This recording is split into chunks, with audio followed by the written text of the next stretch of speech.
بسم اللہ الرحمن الرحیم۔ چیونٹی ایک ننھا سا کیڑا ہے جس کا تذکرہ قرآن پاک میں بھی ہے۔ سورۃ النمل چیونٹی کے نام سے قرآن مجید میں ایک سورت موجود ہے۔ نمل چیونٹی کو کہا جاتا ہے جس گھر میں چیونٹیاں ہوتی ہیں، اور ان کے گھر کے لوگ چیونٹی کی وجہ سے پریشان بھی ہوتے ہیں، اور طرح طرح کے ٹوٹکے ان کے لیے استعمال کیے جاتے ہیں تاکہ ان کو گھر سے بھگایا جا سکے۔ اور اس گھر کی حقیقت کیا ہوتی ہے جس گھر میں چیونٹیاں نکلنا بند نہیں ہوتی؟ حقیقت جاننے سے پہلے میری آپ لوگوں سے گزارش ہے، آپ چاہیں تو میرے یوٹیوب چینلز کو لائک کر دیں، سبسکرائب کر دیں، بیل نوٹیفیکیشنز بھی آن کر دیں تاکہ اس طرح کی اور ویڈیوز بھی آپ تک پہنچتی رہیں۔ معزز ناظرین کرام، حقیقت جاننے سے پہلے ہم آپ کو ایک واقعہ بتاتے ہیں۔ حضرت سلیمان علیہ السلام جو کہ چرند پرند سب کی زبان سمجھتے تھے، اللہ پاک نے ان کو یہ حکمت عطا کی ہوئی تھی۔ ایک بار دریا کے کنارے بیٹھے ہوئے تھے کہ ایک چیونٹی آئی اور اس کے منہ میں دانا تھا۔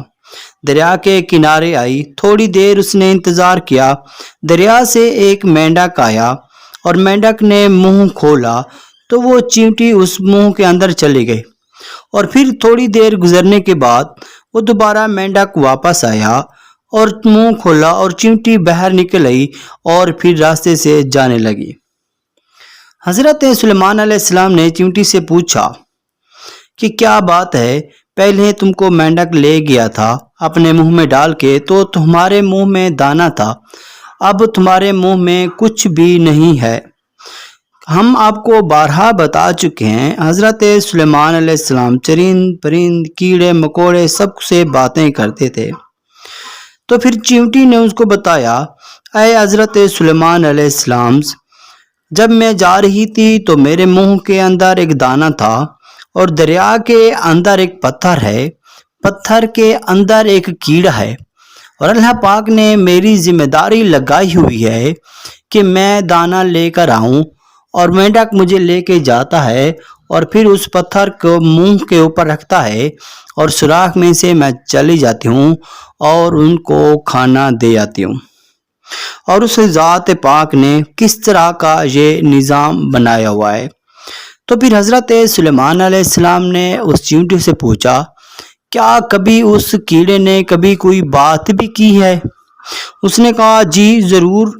فرمایا، تم نے ان کی گفتگو جو سنی ہے وہ مجھے بھی بتاؤ۔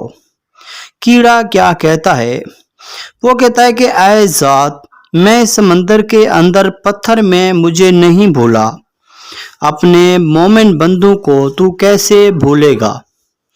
معزز ناظرین کرام، آپ کو یہ بھی بتاتے چلیں کہ جس گھر میں مسلسل چیونٹیاں نکلنا بند نہ ہوں، وہ اس گھر کی طرف کیا اشارہ جاتا ہے؟ معزز ناظرین کرام، اس گھر میں رزق کی فراوانی شروع ہونے والی ہوتی ہے، اور اگر اس گھر میں زیادہ چیونٹیاں ہوں تو اس میں رزق کی بھی فراوانی ہو جاتی ہے۔